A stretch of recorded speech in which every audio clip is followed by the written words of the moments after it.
Good afternoon, everyone. Today I am conducting benign tumors that are lipoma, schwannoma, and hemangioma.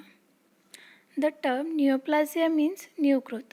The definition of a neoplasm or tumor is a mass of tissue formed as a result of abnormal, excessive, uncoordinated, autonomous, and purposeless proliferation of the cells even after cessation of the stimulus for growth which caused it.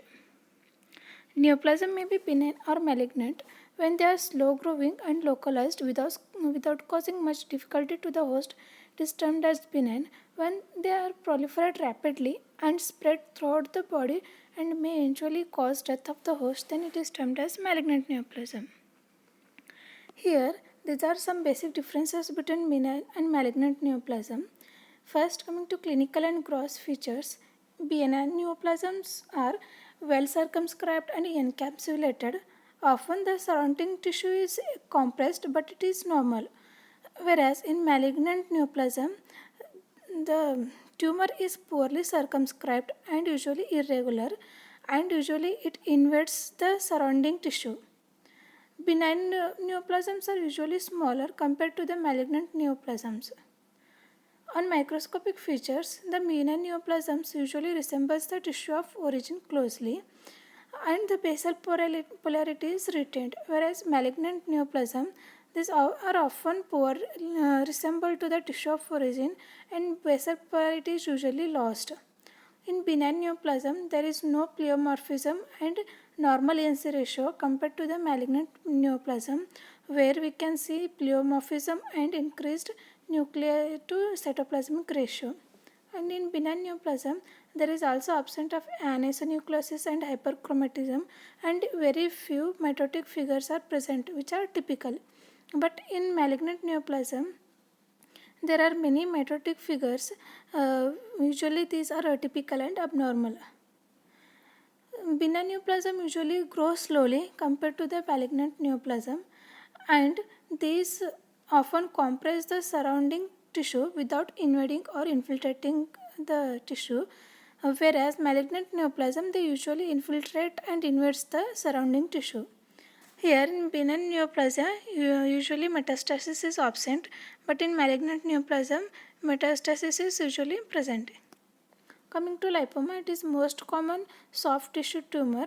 It appears as solitary, soft, movable and painless mass which may remain stationary or grow very slowly. This occurs in 4 to 50 decades of life and frequently seen in females. The most common sites are subcutaneous tissue in the neck, back and shoulder. So here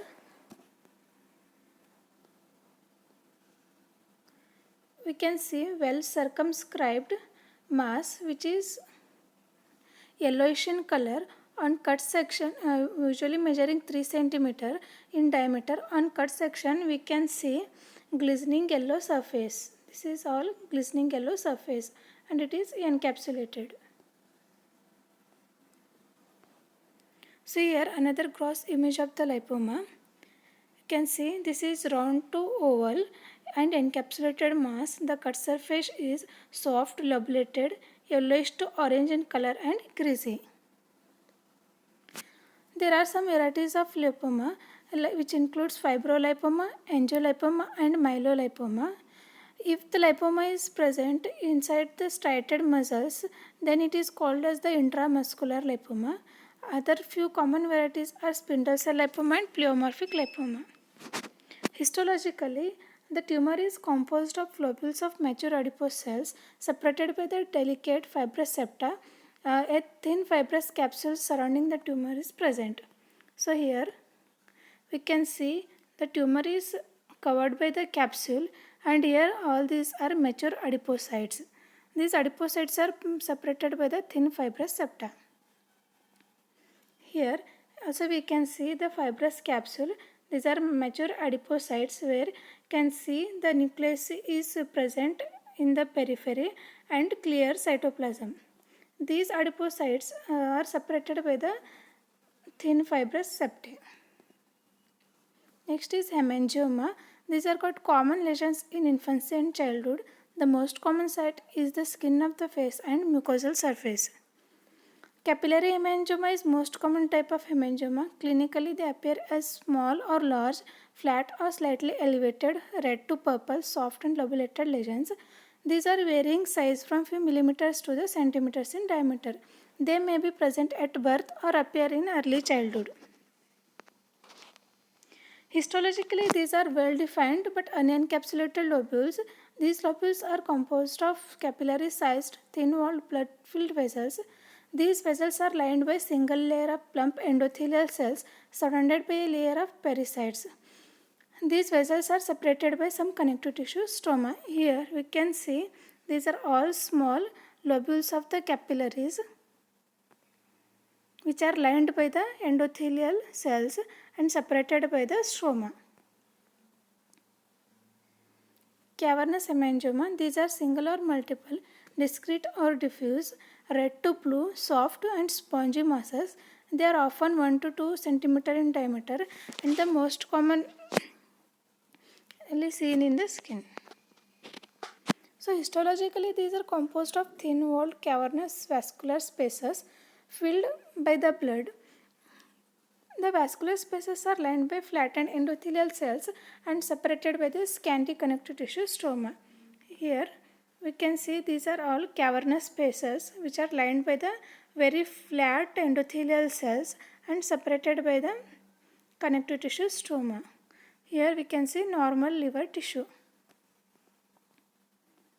Here these are all cavernous spaces which are lined by the flat endothelial layer and these separated by the very thin delicate fibrous stroma. Next is schwannoma. It is also known as neurilemoma. These arise from the cranial and spinal nerve root. The acoustic schwannoma is intracranial schwannoma within the internal auditory canal which originates from the vestibular portion of the acoustic nerve. Intraspinal is found in the intradural tumors in the thoracic region. In the peripheral nerves, they occur as a solitary nodule on any sheathed sensory, motor or autonomic nerve. Multiple schwannomas are uncommon and these are occur in von Recklinghans disease. Microscopically, the tumor is composed of fibrocellular bundles forming whorled pattern. There are areas of dense and compact cellularity called as Antony A and alternating with a loose acellular area called as Antony B. The area of Antony A pattern shows palisading nuclei called Verruca bodies. The area of degeneration contain hemosiderin and lipid-laden macrophages. These are usually express S-centered protein. So here we can see this is hypercellular area called as Antony A and hypocellular area called as Antony B. In the hypercellular area we can see the nuclei arranged in the parallel patching or palisading pattern which are followed by the acellular area again followed by the cellular nuclei arranged in the parallel or palisading pattern. This whole thing is called as Verruca body. This Antony B area consists of loose connective tissue and few blood vessels. So here we can see this is hypercellular Antony A area. This is hypocellular Antony B area which contains myxoid stroma and few blood vessels. Here this is whole is Verruca body which contain nuclei, elongated nuclei arranged in the palisading pattern or the parallel which is followed by the cellular area. Thank you.